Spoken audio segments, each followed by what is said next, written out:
The first thing he said about me was that I was convenient, not kind, not patient, not loyal, convenient. We were sitting at a long table in a crowded Japanese restaurant downtown, the kind with shared seating and low lighting. His coworkers were laughing loudly, drinks already half empty. I was smiling, nodding, pretending to scroll my phone. I was supposed to be invisible, the quiet wife, the accessory. He leaned back in his chair and said it so casually like it meant nothing. She's convenient, doesn't complain much, doesn't ask questions. They laughed. My hands froze around my phone. He didn't know I spoke Japanese. I had never told him. We'd been married for 3 years, together for 5, and I had kept that part of me quiet, not on purpose at first. Then later, because I realized how much people reveal when they think you can't understand them. I had lived in Osaka for 2 years before we met. I studied there, worked there, struggled there. I didn't just know a few phrases. I was fluent. So when his colleague asked in Japanese, "Then why did you marry her?" and my husband replied, "Because she's easy to manage," I felt something inside me go cold. Not hot, not explosive, cold. They didn't lower their voices. They didn't whisper. They spoke freely, assuming I was just another clueless foreign wife who smiled too much. He said I was emotionally simple, that I'd never leave, that I wouldn't survive on my own, that I should be grateful he chose me. I sat there nodding, smiling, my heart pounding so hard I thought someone would notice. But no one did, because I was convenient. I didn't cry. I didn't react. I didn't confront him. Not that night. I finished my food. I laughed at the right moments.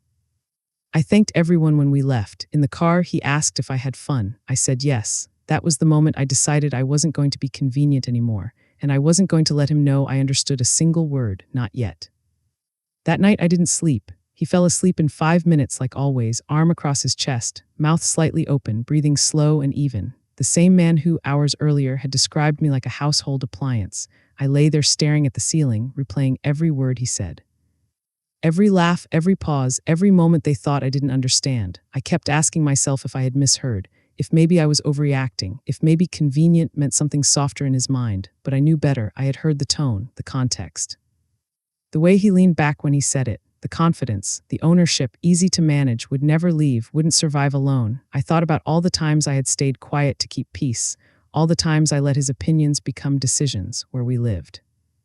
What job I took, which friends I slowly lost contact with because he didn't like them. I thought I was compromising. Now I realized I was shrinking. The next morning, he kissed my forehead and asked if I could pick up his dry cleaning later. I said yes. My voice sounded normal. Inside, I was already planning, not revenge in a dramatic sense, not screaming or breaking things, something quieter, something that would last. I wanted him to feel what I had felt at that table, small, replaceable, exposed. Over the next few days, I watched him more carefully than I ever had, the way he spoke to me when others were around, the way he corrected me casually, the way he'd answer for me when people asked questions. I noticed things I had ignored for years. I also started listening. Whenever he spoke Japanese around me, I listened. At home, on calls with his coworkers, at restaurants, in public. And the more I listened, the more I realized that night wasn't a one-time thing. It was who he really was. One evening, he was on a video call in the living room. I was in the kitchen pretending to cook. I heard my name. He said I was lucky, that he trained me well, that I didn't have drama like other women. They laughed again. I stood there, gripping the counter, breathing slowly, telling myself not yet, because I wasn't going to confront him. I was going to let him expose himself, and when he finally realized I understood everything, I wanted it to destroy the version of himself he believed in. I started writing things down, not like a diary, more like evidence, dates, places, exact words, who was present, what he said about me, how he laughed. I told myself it was for my own sanity, to prove I wasn't imagining it. But deep down, I knew it was more than that. It was preparation. I began paying attention to how he treated me when we were alone versus when people were around. Alone, he was neutral, not cruel, not kind, just absent, like I was background noise. In public, he performed. Hand on my back, jokes about how sweet I was, how simple I was, always framed as compliments. People smiled. I smiled too. One afternoon, we met one of his coworkers, Kenji, for coffee. Kenji greeted me politely, then switched to Japanese with my husband. They talked about work at first. Then Kenji asked, "So, is she still clueless about all this?" My husband laughed. "Completely, she trusts me with everything."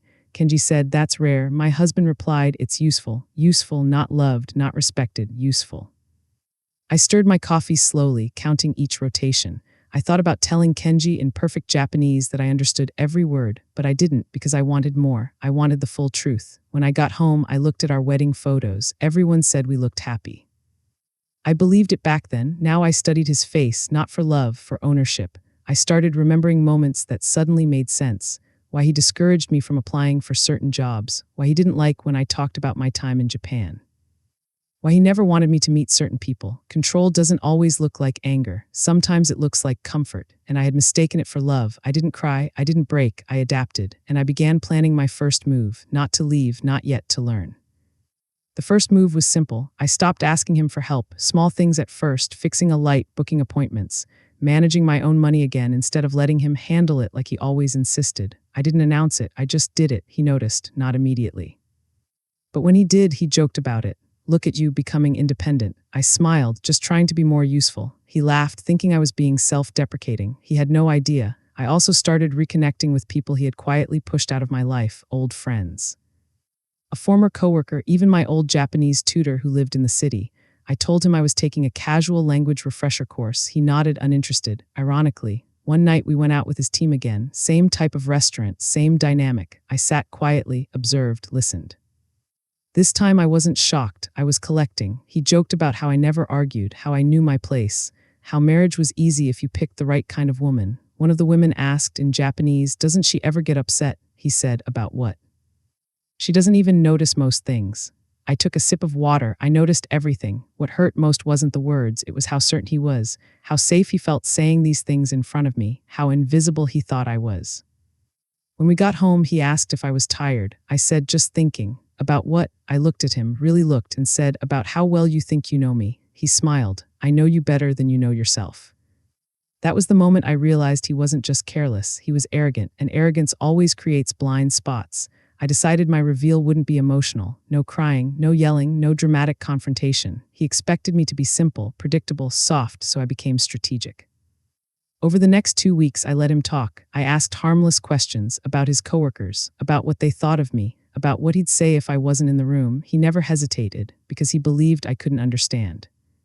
He told me in English that his team thought I was nice. In Japanese, he told them I was obedient. In English, he said I was supportive. In Japanese, he said I was easy to control. The contrast was brutal and clear. One night, he brought work friends over, drinks, laughter, loud voices. I stayed in the kitchen pretending to clean. They switched to Japanese like always. That's when I heard him say it. If I ever got bored, I'd leave her, but I won't. She wouldn't survive on her own. Someone asked, "Doesn't that make you feel guilty?" He said, "Why would it? She needs me." That sentence changed something in me, not because it hurt, but because it showed me exactly how he saw me, not as a partner, as a dependency, a pet. I walked into the living room, smiled, and asked in English if anyone wanted more drinks. They all thanked me. In Japanese, one of them whispered, "She really is perfect." My husband said, "See." I poured the drinks, and I made a decision. I wasn't going to confront him privately. I was going to do it publicly, in his language, in front of the people who laughed. I just needed the right moment, and I knew exactly when it would be. The right moment came sooner than I expected. His company planned a formal dinner for a visiting executive team from Tokyo. Spouses were invited. It was supposed to be important, networking, impressions, reputation. He told me what to wear, what not to say, when to smile. "Just be yourself," he added, smirking. I nodded.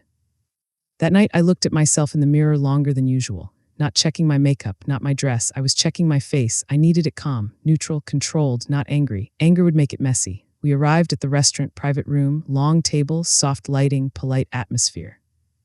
Everyone was in suits and formal dresses. He introduced me in English, hand on my back. "This is my wife, she's very sweet."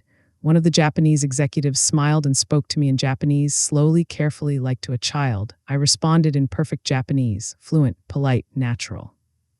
The room went quiet, not dramatic quiet, confused quiet. He stiffened next to me. I pretended not to notice. The executive blinked, smiled wider, started speaking normally to me. We talked about my time in Osaka, my studies, my work. People leaned in.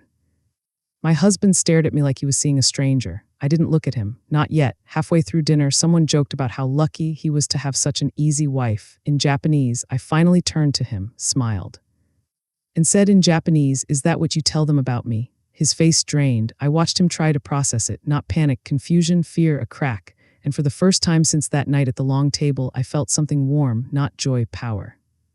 He didn't answer me, not because he couldn't, because he didn't know how. Everyone at the table was suddenly paying attention. Not in an obvious way, no staring, no gasps, but in that quiet, polite, professional way where people pretend nothing is happening while absorbing everything. I kept my tone calm, curious. Almost gentle. I've been listening for a long time, I continued in Japanese. So I'm just wondering, am I still convenient tonight? One of his coworkers choked on his drink. Someone else shifted in their seat. My husband finally laughed, too loudly, too fast. She's joking, he said in English. Then in Japanese, you must have misunderstood. I looked at him, really looked, and said, then explain to me what you meant when you said I wouldn't survive without you. Silence, the kind that feels heavy, not dramatic. The executive glanced between us, confused.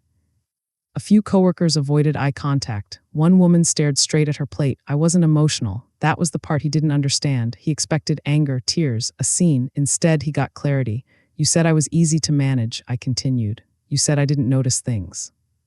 You said I should be grateful. I paused. Was that also a joke? His jaw tightened. He leaned toward me and whispered in English, stop, you're embarrassing me.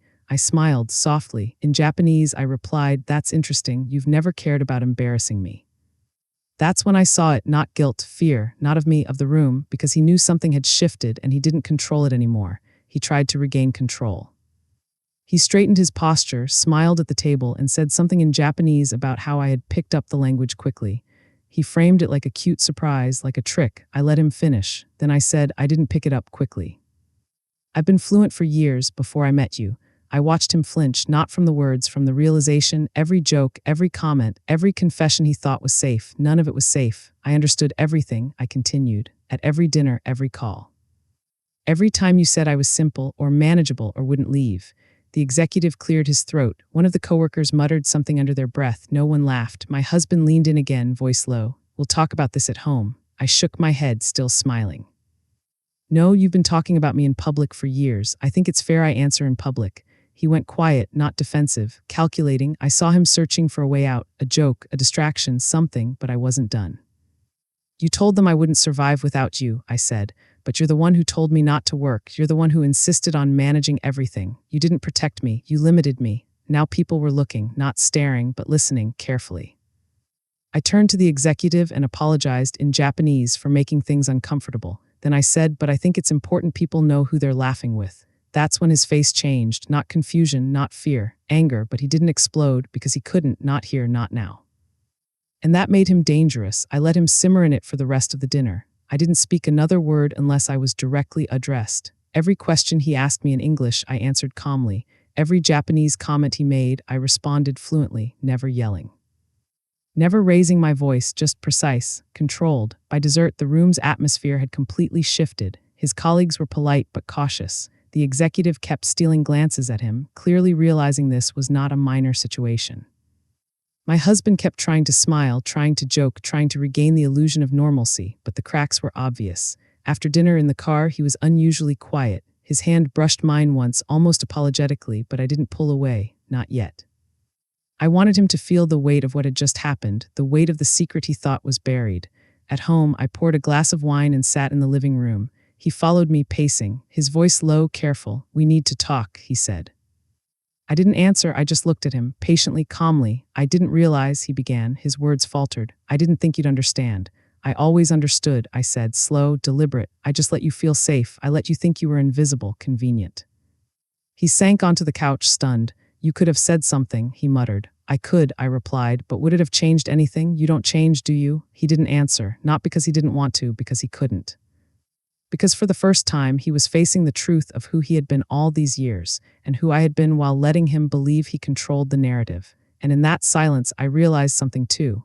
I didn't need him to change. I didn't need him to apologize. I didn't even need him to regret it. I needed him to see himself. And for the first time, I knew he did. He didn't sleep that night. I could tell. He kept shifting, sitting up, lying back down. At one point, he whispered my name like he was checking if I was awake. I didn't answer, not because I was angry, because I was done explaining myself. The next morning, he made coffee. He never did that. He set the cup in front of me like an offering. I never meant to hurt you, he said. That sentence irritated me more than everything he had ever said in Japanese. Of course you didn't, I replied. You don't hurt things you consider equal. That landed hard. He tried to apologize, not clearly, not directly. His apologies were about embarrassment, about how it looked, about how uncomfortable the dinner was. Not about what he said, not about what he believed. That told me everything. Over the next week, he became careful, too careful. He watched his words, his tone, his behavior, not because he understood. Because he was afraid, but fear isn't respect, it's survival, and I wasn't interested in being survived. I didn't announce anything. I didn't threaten him. I didn't dramatize my exit. I reopened my old resume. I contacted people I hadn't spoken to in years. I reactivated parts of myself he had quietly helped bury. When he noticed, he asked, "Are you planning to leave me?" I looked at him, not with hate, with clarity. "I'm planning to stop disappearing." He didn't argue because he finally understood something, not that he loved me. That he never owned me. 2 weeks later, I moved into a small apartment across town, not because I hated him, because I no longer needed him. The last thing he said was, "I never thought you were capable of this." I smiled in Japanese. That was the problem. And I walked out not as revenge, as proof that I was never convenient. I was just quiet until I was.